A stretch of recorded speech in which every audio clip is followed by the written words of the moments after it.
గుర్తుపెట్టుకో బాస్, 2 రోజులు సెలవులొచ్చాక మూడో రోజు ఆఫీస్కి వెళ్లాలంటే వచ్చే బద్ధకం ఈనాటిది కాదు బాస్. చిన్నతనంలో 2 రోజులు సెలవులు వస్తే నచ్చిన ఆటలన్నీ ఆడేసి హోంవర్క్ పుస్తకాలని అటకెక్కించేసి జేబులో గోళీలు, సందు చివర కోడింబిల్ల, బోరొస్తే బొంగరాలు, 5గురుంటే 4 స్తంభాలాట.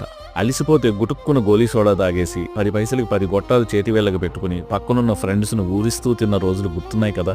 అప్పట్లో జేబులో డబ్బులు లేకపోయినా నో టెన్షన్స్. పాత ఇనుప సామానిచ్చి పీచు మిఠాయో, ఇంట్లోంచి ఉప్పు, చింతపండు, జీలకర్ర ఉండజేసి జామాకులో వేసుకుని తిన్న అప్పటి తీయటి జ్ఞాపకాలలో పుల్లటి రుచులు ఇప్పటికీ అద్భుతం.